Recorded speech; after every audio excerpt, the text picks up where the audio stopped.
Justiça, o doutor Davi Lopes, ele que, além de jovem, tem muita experiência, já atuou em diversos setores da Paraíba, no sertão, no litoral e também em outros estados, né, nessa área do direito, conhece muito bem, né, como se trata esse tema, a Promotoria de Justiça que tem ganho diversos espaços pelo Brasil afora, e o doutor Davi Lopes é o nosso convidado de hoje. Doutor Davi, satisfação tê-lo conosco no Rede Verdade de hoje. Boa tarde. Boa tarde, Rudinei. Satisfação a minha. Boa tarde a todos os telespectadores do programa Rede Verdade. Estamos à disposição. E se eu pudesse falar sobre... Eu já trouxe a introdução com a sua juventude, mas mesmo com a sua juventude dá para ver nas imagens, para quem está nos acompanhando, mas o senhor já tem uma larga atuação no Ministério Público, na Justiça, né, no Poder Judiciário paraibano e também em outros estados. Eu queria que o senhor pudesse trazer para os nossos telespectadores todas essas suas experiências nesse meio. Pois não, Rudinei. Nós tivemos a oportunidade de ingressar, graças a Deus, cedo no serviço público, né? E já estou aí, embora a aparência, mas não tão pouca idade. Já estou com 38 anos, já tenho 10 anos de atividade entre Ministério Público e Magistratura. Tive a oportunidade também de desempenhar algumas funções fora do nosso estado da Paraíba, na Bahia, em Alagoas. E graças a Deus estamos aqui na Paraíba agora desde 2020. Aqui em nossa terra já rodei pelo Alto Sertão, Conceição, São João do Rio do Peixe, São Bento, Patos, e agora estou titular em Caporã, porém exercendo minhas funções como coordenador do Centro de Apoio Operacional às Promotorias do Patrimônio Público. O que é que significa o Centro de Apoio Operacional? É como se fosse um órgão que atua auxiliando os promotores de justiça que têm atribuição nessa área de defesa do patrimônio público. Uma área tão sensível, não só para o Ministério Público, eu acho que mais principalmente para toda a sociedade brasileira, que é enxergar não só a importância de tratar a coisa pública com responsabilidade ética e respeito, mas também fiscalizar e punir quem tenha dado causa a algum desmando, algum desvio ou ato de corrupção. O senhor também é promotor da Fazenda e do terceiro setor. Para quem está nos acompanhando em casa, o que isso compete, como é que funciona a promotoria da Fazenda e principalmente a promotoria da Fazenda, que é mais comentada, mas a do terceiro setor, como é que funciona? A da Fazenda, nós atuamos quando a demanda envolve poder público, seja na esfera estadual ou na esfera municipal. Se estivermos diante de uma demanda que envolva a esfera federal, aí vai para o Ministério Público Federal. Isso é a Fazenda Pública, quando em um dos polos da relação há uma entidade pública. Em relação ao terceiro setor, são as entidades sem finalidade lucrativa que atuam auxiliando de maneira paralela ao Estado. Cito como exemplo aí o Hospital Padre Zé, que recebia elevadas verbas de subvenção, de emendas parlamentares. Napoleão Laureano, também é outra hipótese de uma organização do terceiro setor que recebe dinheiro público, então o Ministério Público também fiscaliza essas entidades, desde que aufiram, recebam recursos públicos. Você tem informação de como está o andamento dessas questões que envolvem as investigações, principalmente quando se trata do Hospital Padre Zé, já que também faz parte do terceiro setor? A minha promotoria, Rudinei, ela não atua investigando. A minha promotoria não, o órgão que eu atualmente estou ocupando o Ministério Público, ele não atua investigando, não é chamado órgão de execução. Essa investigação tramita no GAECO. E pode ter certeza que deve estar tramitando com todo o zelo, toda a competência da equipe do GAECO, coordenada por Otávio Paulo Neto, né, que é uma referência, diria, não apenas aqui no estado da Paraíba, mas uma referência nacionalmente, é uma prata da casa nossa aqui do Ministério Público, que nós conseguimos exportar aí para outros ministérios públicos, inclusive para a PGR. O Otávio também presta, inclusive, assessoria à Procuradoria-Geral da República. A questão do patrimônio público, quais são as principais demandas que o senhor recebe diariamente sobre esse tema? Rudinei, principalmente demandas envolvendo acúmulo ilegal de cargos públicos, não realização de concurso público, excesso de contratos temporários e agora essa nova modalidade aí que os gestores estão implantando, que é a contratação dos microempreendedores individuais, que é uma categoria nova, uma pessoa jurídica, mas que ao final é uma pessoa física que está sendo contratada. Mas eu diria que em primeiro plano é concurso público e acumulação ilegal de cargos. questão das contratações e licitações também faz parte desse contexto que o senhor trabalha? Com certeza. Licitações, a gente atua muito fiscalizando essa parte prévia à contratação, que a gente chama que é a licitação, como também fiscalizando a parte posterior, após a assinatura do contrato. O Ministério Público tem inclusive um projeto, Contrato 100%, que atua nesse flanco aí, que é investigar a correta execução dos contratos públicos.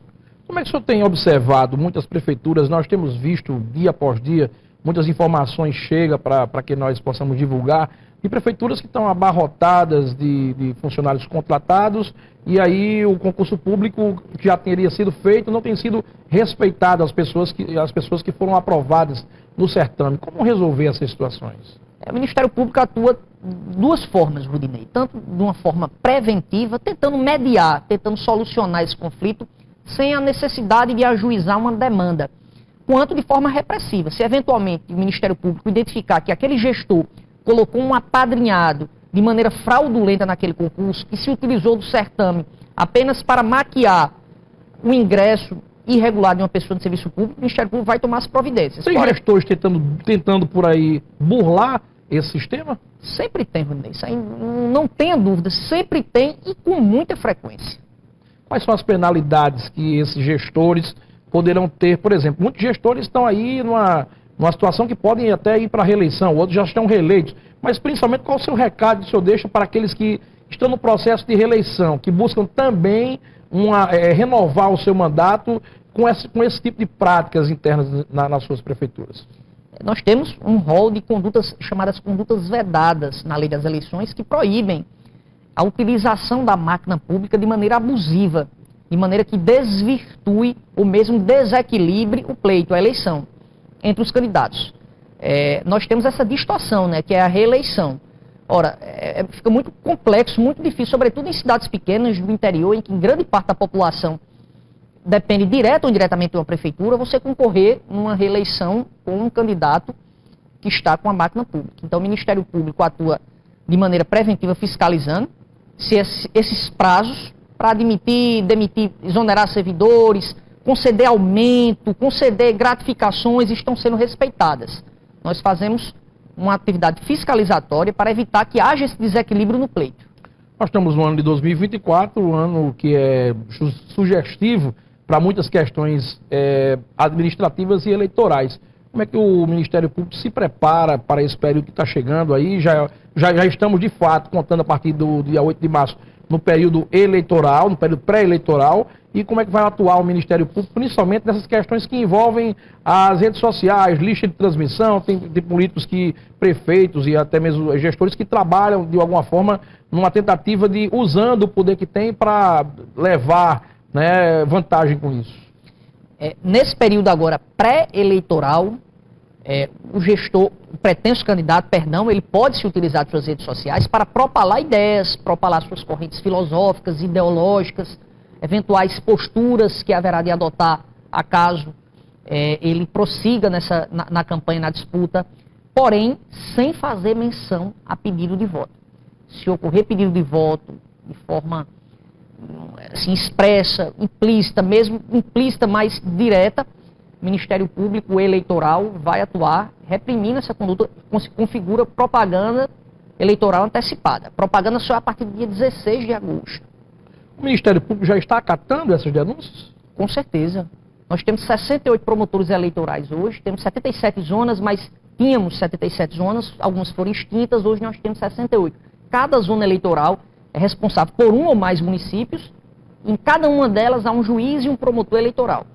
Se eventualmente a população tiver ciência, conhecimento de algum ato de propaganda eleitoral antecipado, ou mesmo algum ato ilegal do pleito eleitoral, pode sim comunicar nos cartórios, nas secretarias eleitorais. Como é que funciona o braço do Ministério Público nesse período agora eleitoral, já que estamos também, né, frente a frente com um cenário diferente de todos os outros de anos de eleições passadas? Questão da inteligência virtual.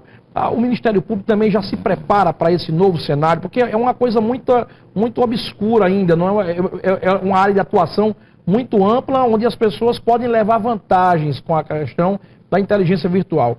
O Ministério Público também já pensa em algo que possa ser, de alguma forma, levado com a maior rigorosidade para que fatos lamentáveis não ocorram na eleição? Com certeza, Rudinei. Nós temos alguns sistemas de investigação, também procuramos estar sempre caminhando para e passo com os avanços tecnológicos. Sabemos que a criminalidade, e aqui eu não estou falando especificamente dessas disputas, divergências eleitorais, diuturnamente se renova, se equipe, e o Ministério Público tenta alcançar também e sempre se reinventando. Nós temos sim sistemas informatizados que podem sim fazer essa coleta, e mais contamos, que é o que eu acho que é mais importante, Rudinei, que é com aquela representação ali anônima, ou mesmo identificada daquele eleitor, nós temos um grande fiscal que são as coligações adversárias, né? Então, todos esses fatos que são propalados em redes sociais, em plataformas digitais, facilmente chegam ao nosso conhecimento. Por quê? Porque temos fiscais em todos os municípios, que são os adversários políticos. De uns anos para cá, também a área de atuação do Ministério Público, junto com a Justiça Eleitoral, trabalhou com dispositivos eletrônicos, né, para ajudar de alguma forma e coibir esses fatos, questão fake news e outras questões que envolvem todo esse cenário. Tudo isso também faz parte do novo cenário preparado pela Justiça Eleitoral junto com o Ministério Público? Isso são novas realidades que a gente tem que enfrentar, né? Hoje, a difusão, a propalação de notícias inverídicas, elas têm sim um potencial de desequilibrar uma eleição, sobretudo se você levar em consideração municípios pequenos. Como eu disse, qualquer fato é capaz de alterar o resultado naquela eleição. Falamos aqui de municípios, tem municípios paraibanos que têm 2.000, 3.000 eleitores. Então você consegue facilmente desequilibrar por pequenos detalhes. Então, também isso foi inserido nas novas resoluções do Tribunal Superior Eleitoral e estaremos atentos, fiscalizando a difusão, a propalação e outras condutas ilícitas durante o processo eleitoral. Daqui até o período de fato eleitoral para ser iniciado, o Ministério Público já pensa em reunir ou a classe política ou até mesmo aqueles que competem às organizações, né, do período eleitoral, aqueles que competem às organizações das coligações, a passar as novas diretrizes para esse novo cenário de 2024? Exatamente. Nós temos um procurador regional eleitoral que é o responsável por fazer essa unificação, né? Como se fosse o superior superior não, é um órgão, uma instância superiora, revisional dos promotores de justiça, dos 68, como eu disse, promotores de justiça eleitoral. E temos um procurador regional eleitoral. Cada promotor de justiça, atuando em sua zona, vai ser responsável por um ou mais municípios. E aí vai caber esse promotor de justiça, previamente, isso eu sempre fazia enquanto promotor eleitoral, fazer uma reunião com os representantes de cada uma das coligações, delimitando horários locais, de carreatas, de passeatas, de comícios, enfim, já delimitando esses espaços. Sabendo que a maioria das cidades paraibanas são pequenas e precisa ser delimitado. Um dia um vai para um canto, outro dia vai para o outro, para evitar esse conflito. Então, vai sim, agora, desde o momento devido. Eu acredito que ainda está muito cedo. O período das convenções é só em julho, vai começar lá para o dia 20 até o dia 5 de agosto. Então, nós só saberemos quem são os efetivos candidatos em agosto. Teremos o registro das candidaturas. E a partir daí, o Ministério Público vai cair em campo de maneira forte. Para os eleitores que estão nos acompanhando agora através da TV Arapuã, qual a sua orientação para esses casos que são antigos, a compra e a venda de votos? Os políticos, muitas situações, fulano está comprando voto, mas tem quem também abre o espaço para a venda. Qual a sua orientação que o senhor dá? Exatamente, Rudinei. Eu acho que a gente não tem como cobrar uma classe política mais qualificada, melhor, mais honesta, mais ética, se na ponta o eleitor vender seu voto. Não tem como você lutar por esse país mais justo, mais humano, se o eleitor começa lá na ponta do processo eleitoral, na escolha, que é o ato mais importante, de maneira desvirtuada. Doutor Davi Lopes, agradecer ao senhor pela vinda, parabenizar pela grande atuação à frente do Ministério Público. Nós que agradecemos, estamos sempre à disposição. Muito obrigado. Está aí uma conversa importante com o promotor de justiça, doutor Davi Lopes. A gente volta amanhã, mais edição do Rede Verdade. Tchau, tchau.